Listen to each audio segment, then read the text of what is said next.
Good day, dear students. We are starting the play The Fire and the Rain.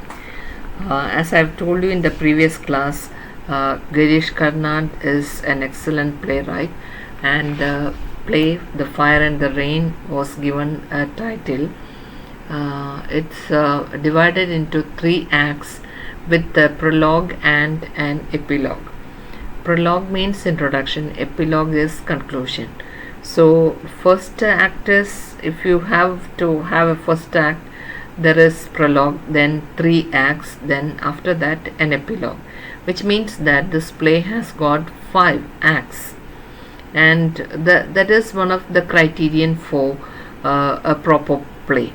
And you have learned Aristotle's definition of a play, and it should be having 5 acts, and there should be a beginning, middle and an end, and things like that. So all these are applicable here also.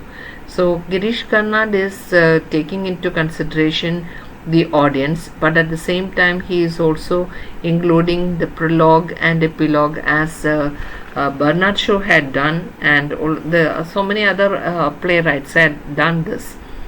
And prologue will give you an idea as to what is to expect in the 3 acts, and an epilogue will be the conclusion, or whatever that happens to the play within the play and also the play.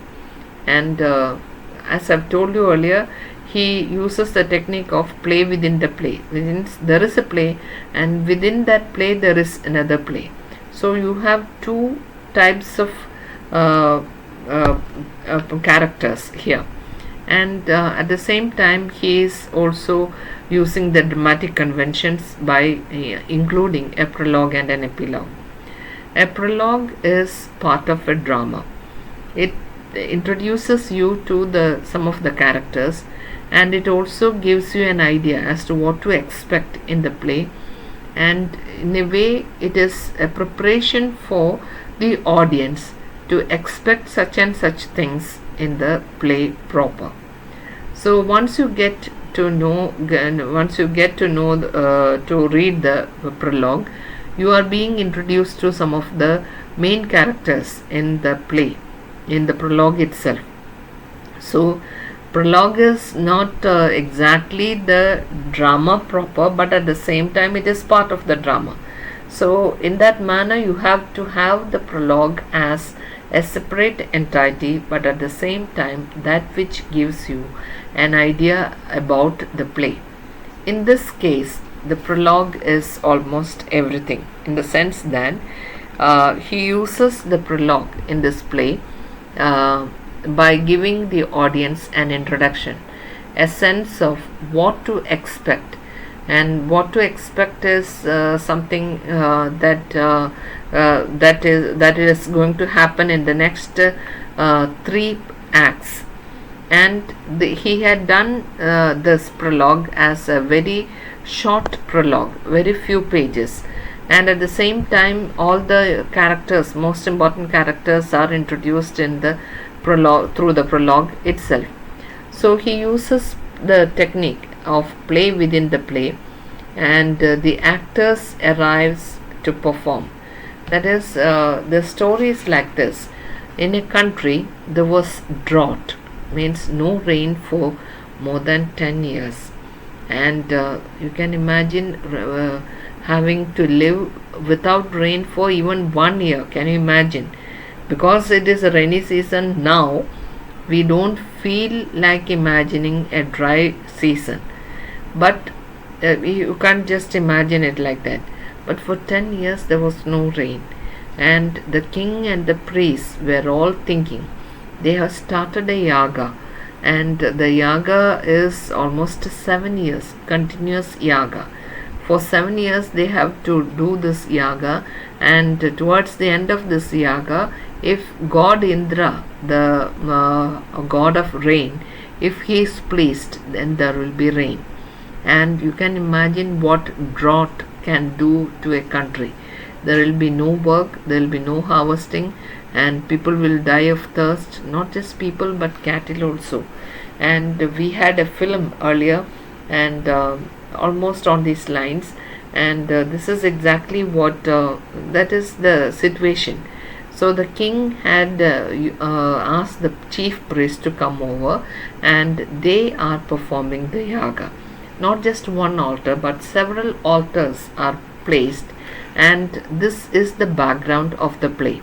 And the priests are chanting the mantras, and some of the other priests are sitting there because their turn is over. So they are sitting there, and it is at this time that actor manager comes there. Actor manager means one person who is the manager of the troupe. He is also one of the actors because he doesn't have that kind of money to pay for another actor. So as both manager and actor, he is the one person who is leading the troupe. Let's come to the main characters of the play. The characters of the play are not just human beings alone. As I've told you earlier, the story is taken from Mahabharata, and Rajagopalachari's translation of Mahabharata, which was really something that fascinated Girish Karnad, and so you find that Girish Karnad had put in a little bit of Mahabharata here. So we have here human beings, we have God also, and there is also a Brahma Rakshasa, and it is an all encompassing cast. The humans, God, and Brahma Rakshasa means the whole universe, the heaven, earth, and hell. Let's say, if this is it is in a way of epic proportions. An epic is that which involves the whole universe, the three worlds, heaven, earth, and hell. And so here also you will find Girish Karnad trying to bring about those proportions into this play, which has got 5 acts, 3 acts plus prologue and epilogue. So the Brahma Rakshasa is a Brahmin who was killed, but he had not reached the heavens, and so he is wandering around in search of moksha. So he is a creature who will disturb all the auspicious things. So Karnad had included one such Brahma Rakshasa into this, and so we have an all-encompassing cast. So let's think of the human characters. They are king, courtier, priest 1, who is the Vishwarupa, and priest 2, Nitilai's brother. Priest 3 is there, Paravasu is there, actor manager is there, Aravasu is there, Nitilai is there, then Antaga is there, God Indra is there, and a Brahma Rakshasa. And from the actor's part, of course, actor manager is there. The priests take the role of Vishwarupa and Nitilai's brother. Then Vishaka is there, Yavakri is there, Raibya is there, Nitilai's husband is also there. So here you have 2 sets of characters. In the priest 1, 2, 3, Paravasu, actor Aravasu, Nitilai, Andaga, God Indra, and Brahma Rakshasa are all in the play. The other is the play within the play, that is Nitilai's brother Vishaka, Yavakri, Raibya, and Nitilai's husband. All these are the characters and play within the play. So king and the courtiers are also there, and we just begin the play. There is an elaborate explanation for the setting of the play, which is absolutely necessary, because we are not going to read Mahabharata, bring Mahabharata and read that. So the audience need to know about Mahabharata. So it is he gives an explanation.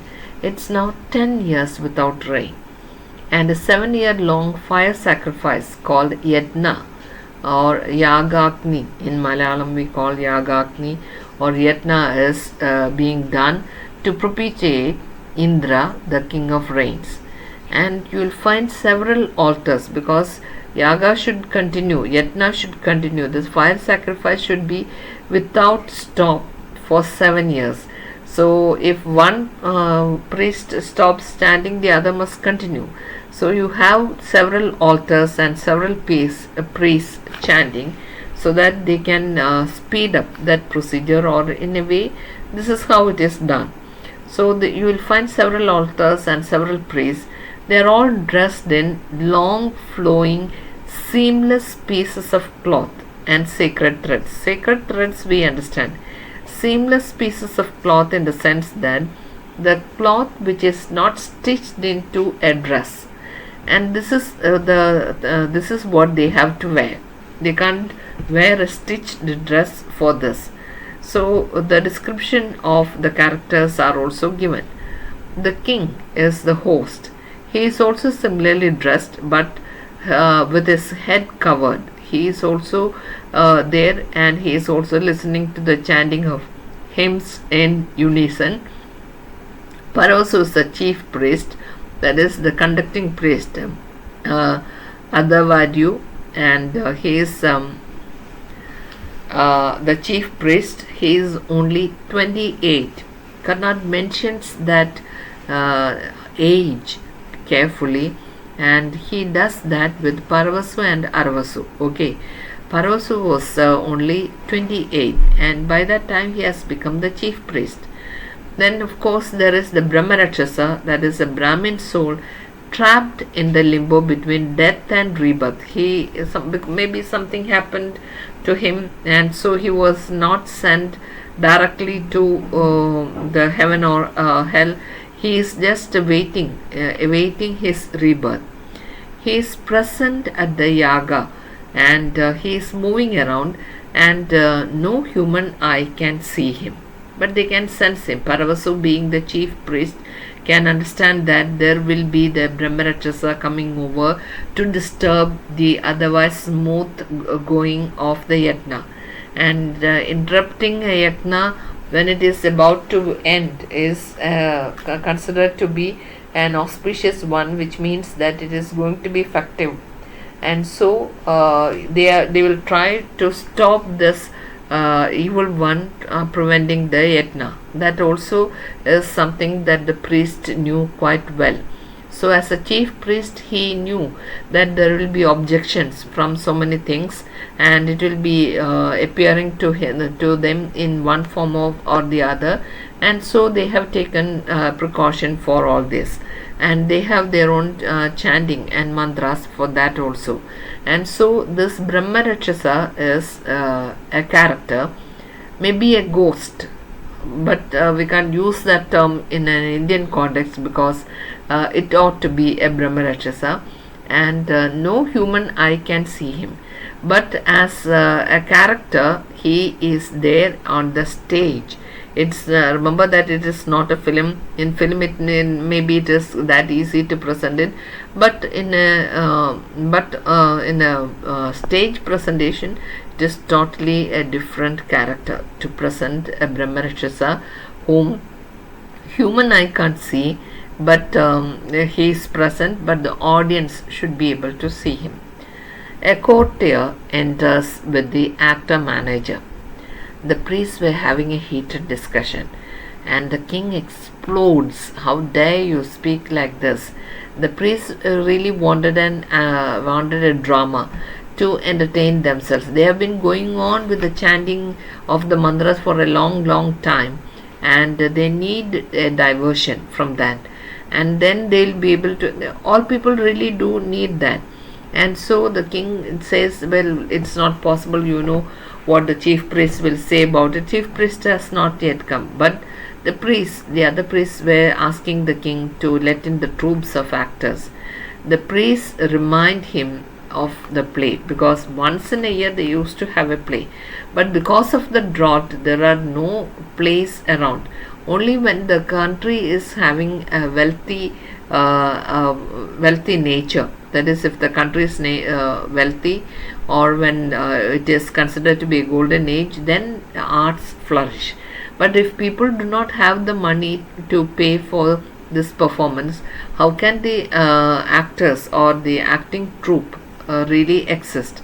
So there were arguments in favor of the play. That is, some of the priests really wanted the play.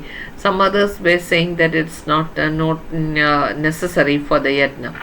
And some priests argue that it is just to refresh their minds.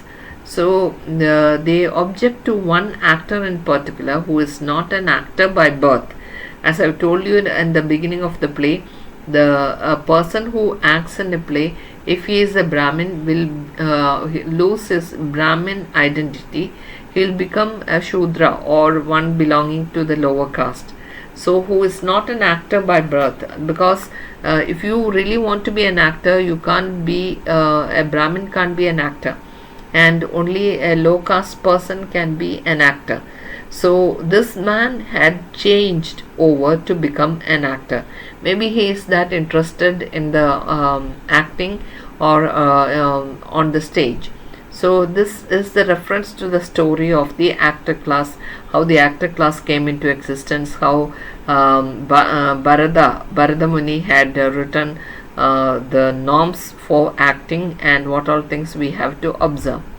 So the king says that the chief priest will not agree to having a performance. Moreover, one of the actors is the chief priest's brother.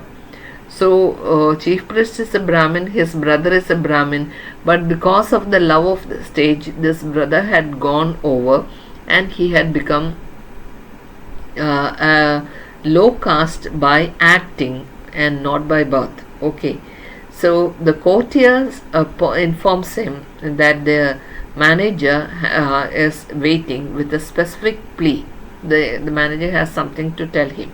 So the actor manager comes and he speaks out his piece, and it was almost like a declamation, and it was theatrically done because he is an actor. So an actor will be an actor throughout. So when he is asked to present his case before the king, he does so very theatrically, dramatically, and he speaks of the birth of drama and how a new actor has come about, and how this performance is necessary.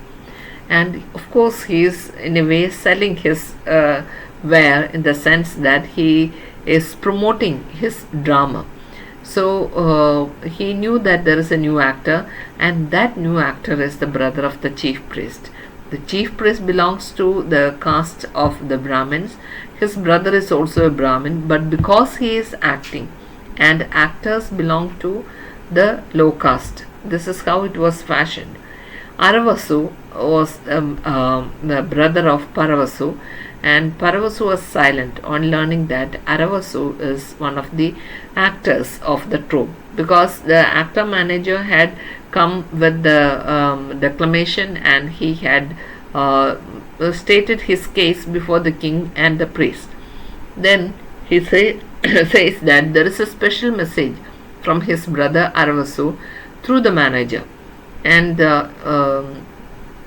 here you find that he is ready to speak out what Aravasu has got to say, how he became an actor, and reminds Paravasu of his words. So Aravasu says, brother, and mind you, this is actor manager speaking and not Aravasu speaking. Okay, Aravasu has not yet made an appearance on the stage, even in the prologue. The actor manager is just giving the message of Aravasu to Paravasu, and not a paraphrased message but direct message. He speaks, dear brother, and so on. This is how it says. So here you find a contradiction, that is, Paravasu is listening and he is put in a dilemma whether to let in or to give permission for acting or not to give permission for acting.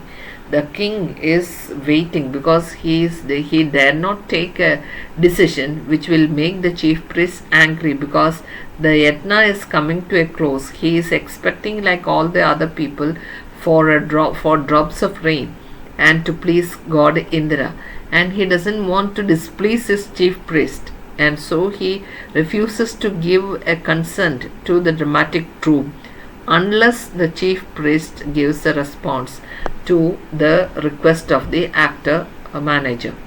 So the fire sacrifice was nearing completion, and at this time demons gather in the shadows as is usual. Then there is the danger of disruption. So they tried to disrupt the Yagagni in one way or the other, that is the fire of the sacrifice. Even though there are so many altars, if one altar is disrupted, there will be of course the other altar, and they can continue without interruption or disruption from these demon.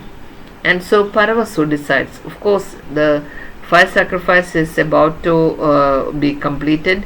There will be the disruption from the demons, and this disruption will increase. So he says it is better to have the play and let the people relax, because they can't be always there. They can't be always there to so very tense about the yaga alone. They need to relax, and for that a drama is necessary. So Paravasu pleasantly gives permission for the dramatic troupe to come, and the king takes up that permission. So the troupe comes on the stage, and the troupe has only 3 men. Okay, that is, one is actor manager, then there is his brother who is limping, then there is Arvasu, that is Paravasu's brother, who is aged 18. And all these people, they all carry masks and costumes, and women of the troupe provide music. I told you that there are only 3 men. There are a few women also, but we are not given proper number of the women of the troupe. But Karnad tells us that there are only 3 men. The actor manager starts singing the benedictory verse. So here they bring in all the costumes, masks, everything. So costumes and masks are also part of the drama, and the women provide the music. Of course, you must have seen the performance of drama on stage being filmed, and there you will find the singers, the actors singing a song and things like that. So these women provide music. The actor manager starts singing the benedictory verse. That is, when you begin something, then you invoke the blessing of gods and goddesses, and that is what is called the benedictory verse. So the actor manager is the one who starts singing the benedictory verse. Once it is over, Aravasu comes on stage and he starts speaking, which means that the drama is on. That is, drama within the drama is now beginning. Aravasu calls on Nitilais, and this is just a fiction or fictional part. Means the real play is something that began somewhere, and we have no idea where it started or when it started. It started ages ago. This is what Karnad says. It started ages ago, and that is the play that is mentioned here is something of an incident which happened ages ago. Maybe in Mahabharata, it is maybe the dramatist Karnad is referring to the story of Mahabharata. This is not something that happened recently. And so onto this stage, Nitilai enters, and she is a girl of 14, and she stands next to Arvasu. So here the 2 main actors of the play are here, Arvasu and Nitilai. Arvasu calls on Nitilai, and of course what they talk is just a fictional thing. But even then the play is on, because the benedictory verse is already been recited, and it was already recited by the actor manager, which means that it's time to start the play. So what goes between Arvasu and Nitilai is just a fiction, and Karnad says that the real play began somewhere else, ages ago. And so what you are having here is just an example, or maybe an imitation of what happened earlier. Somewhere a reality happened, and you are now having an imitation of that reality, and it is that being performed by these actors. And these actors are performing before the king. So you have the king and the priest and the chief priest, and then again a drama troupe coming, and the drama troupe is now starting their performance. The Benedictory verse is over, and then comes the conversation between Aravasu and Nitilai, and the play is now continuing, or it is starting. And Karnad says, he interrupts this prologue and says that the real play began somewhere else. You are getting here the story of what happened in those earlier days, and it is that which is being acted out for the sake of before the king and the chief priest and also the other priests. So here you have two main characters of the play within the play. They are Aravasu and Nitilai. But you will find that Karnad uses this play within the play technique for a purpose. So the purpose will be revealed only towards the end.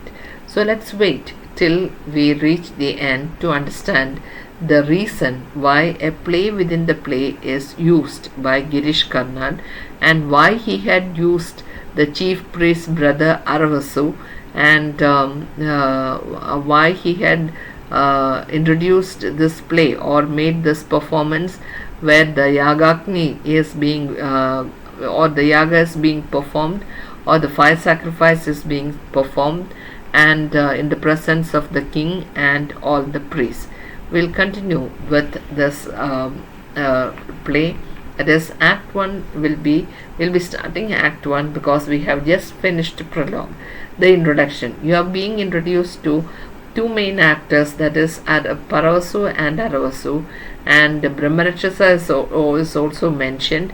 Then the king, priests are all secondary characters, but the main characters Nitilai is also there. So these characters are also there, and this young priest had given permission for the actors to come, and they are coming. They have come and started the play with the actor manager reciting the Benedictory verse. Okay, as is usual with all the performance, and people are quite used to it. The priests are also quite used to it, and they are really enjoying themselves. So dear students, you have the dramatic technique used here. A drama is performed, a story is there, a story within the story, like a drama within the drama is also being performed here. So you have these two being effectively combined in order to have something really interesting. Let's see how this technique is used effectively by Girish Karnad. And so we have the outer drama, the inner drama. Okay, keep that in mind, and keep your eyes and ears open, and remember the names of the characters because we'll need them in the other three acts. Okay, so the Act 1, Act 2 and Act 3 are longer acts, and maybe we'll have to have more classes for that because we will not be able to finish off within one class Act 1. So let's see how it goes. Okay, so all the best, enjoy yourself. If you have, I think this week your books will be available, so buy the books as quick as possible and read it through if you are interested. Okay, see you again in the next class. Thank you.